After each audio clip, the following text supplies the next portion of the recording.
This is Tom Fox. I'm the Compliance Evangelist, and I'd like to welcome you to the November series of 1 month to a more effective compliance program series that I'm running in 2017. This month, we're going to take a look at 1 month of 360 degrees of communication in compliance. This month's sponsor is Dun & Bradstreet. The only thing that is constant right now in the regulatory environment is change. Supply chain leaders and compliance professionals alike continue to struggle with how to best adequately identify, screen, and gain visibility into ownership structures of third parties and or customers so that they understand exactly who they are doing business with. Companies can knowingly finance goods that are potentially obtained illegally or sold on the black market. Procurement teams that are unaware of third-party activities and have antiquated systems, they put their company at risk. Without proper visibility, these teams could unknowingly be funding terrorism or even engaging in human trafficking. In-depth research is needed to identify ultimate beneficial owners and third-party risks. No business ties to corrupt practices such as human trafficking or money laundering is going to self-report, so companies must take this work on themselves and obtain third-party data needed to determine risk, mitigate exposure, and protect their brand and comply with regulations.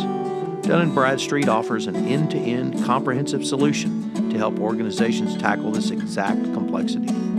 Leverage Dun & Bradstreet's complete due diligence reporting to know your vendor and your third-party partners. Do not expose yourself to undue risk. Contact Dun & Bradstreet today to learn more about vendor onboarding, supply risk management, and comprehensive compliance check. This month I'm going to tackle the concept of 360 degrees of communication and compliance. We're going to take a look at it from a variety of ways and mechanisms.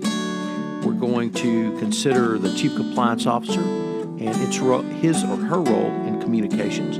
We're going to take a look at how you can facilitate a two-way conversation of communications while sitting in the CCO suite.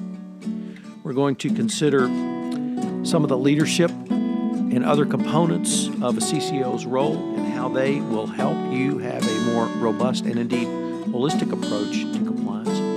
We're going to consider the bottom-up approach to communications by utilizing communications techniques for your employees, third parties, contractors, and those that may come into contractual relationship with your company through the supply chain. We're going to consider 360 degrees of communications through operationalization of compliance and culture.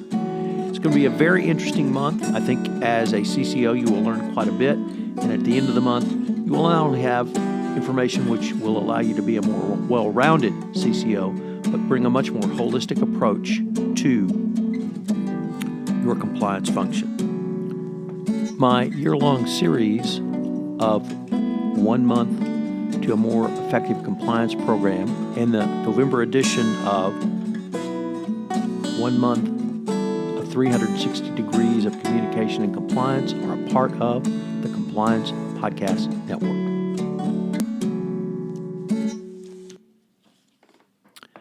Day 8, lawyers learning how to communicate in compliance. What is the most famous line in Shakespeare about lawyers?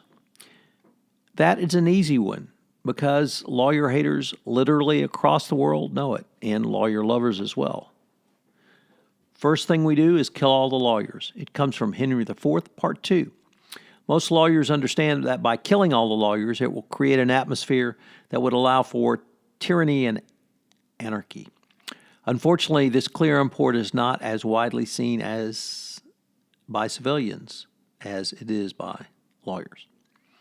Well, I think the debate around the compliance where the compliance function should be located, either in a company's legal department or a separate compliance function, has largely concluded it should be independent because of the differences in the two disciplines' mandates. Many in the corporate compliance function came from the General Counsel's office or have as their basic educational experience legal training. The lack of law schools providing training in leadership skills has led to a paucity of such proficiencies by my lawyer brethren. In Leading by the Numbers, an article in the MIT Sloan Review by Brian Hansen, he discussed some of the difficult transitions for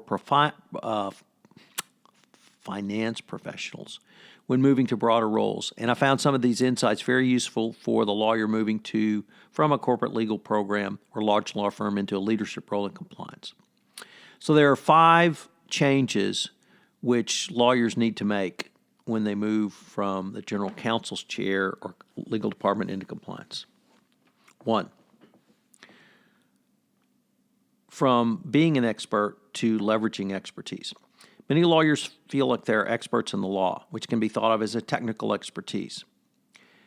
The key is to recognize that leadership does not mean the loss of expertise, but an opportunity to leverage your skills in a more valued way. And this is the key concept in operationalizing compliance.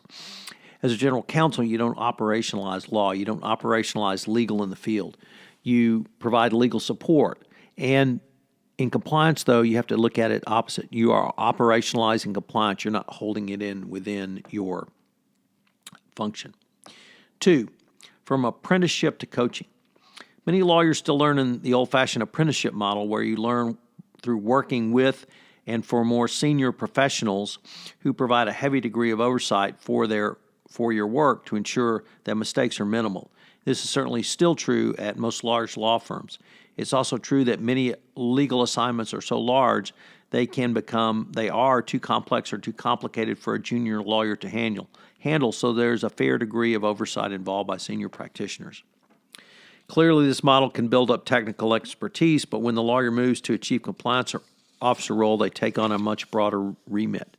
Delegating, trusting, and empowering are all part of the coaching framework, which must be used for lawyers to add value once they move into a CCO role. You can use your technical expertise to help you guide, but you will need to allow your compliance team to grow for you to become a more effective compliance leader. Next, from reporter to translator. Every lawyer worth his or her salt can perform triage on a contract, an acquisition, or you name the legal issue and report their findings from the legal perspective. However, as a leader in the compliance function, your analysis must change from simply reporting on the legal aspects to a mindset of prevent, detect, and remediate compliance risks before they arise and after they have arisen. Chief executives rarely need a recitation of the FCPA as law. They want to know what the compliance risks are going forward. If the risk is moved into a higher category, can those risks be managed? Your ability as a chief compliance officer is to create meaning and simplicity around this risk. Next, from the right answer to multiple possibilities. Many lawyers tend to see one right answer for a complicated legal issue. Yet as a CCO, you must navigate complex problems that have multiple plausible answers.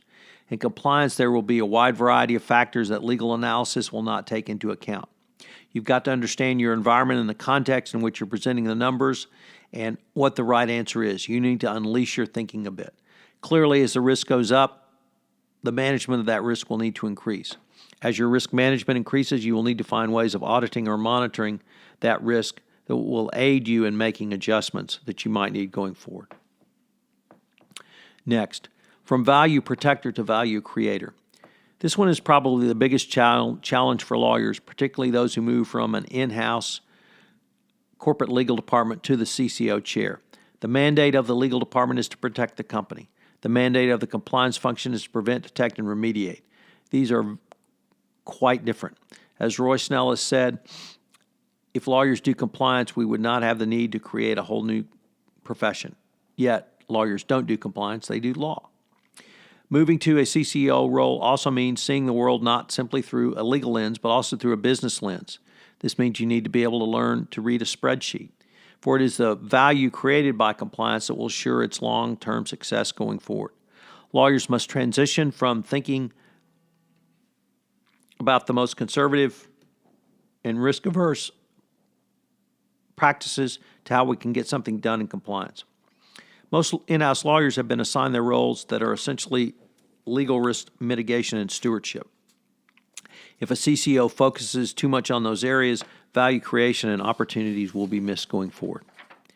The ability to think critically is still the gift that most U.S. law schools bestow on their graduates. That ability can serve you well as an in-house lawyer and a CCO. However, the mandates of the legal department and the compliance department are so different and in many ways divergent that this transition from one to the other is not always guaranteed to be smooth. So what are today's 3 key takeaways? Number 1, many compliance professionals come out of the General Counsel's office, which has a much different focus than the compliance department. Number 2, law schools do not prepare their students to be for the holistic requirements of a compliance practitioner. They don't prepare them how to be leaders. They only prepare them how to be lawyers. But that's their job. That's what a law school is there to do. But the compliance remit is obviously much broader. And number 3 is pretty simple. Learn to read a spreadsheet. This is Tom Fox. I hope you've enjoyed day 8 of 1 month to 30 degrees of communication and compliance, and I hope you'll join me tomorrow for day 9.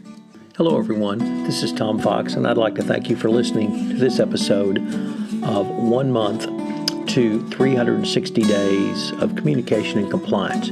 If you have listened to this podcast on iTunes, I would greatly appreciate it if you would rate our podcast, as it would help in our rankings and also help get the word out about the only daily compliance podcast involving the nuts and bolts of compliance. Also, if you have any questions, please feel free to email me at tfox@tfoxlaw.com. Finally, I'd like to thank our sponsor for this month, Dun & Bradstreet. I hope you will join me tomorrow for another episode.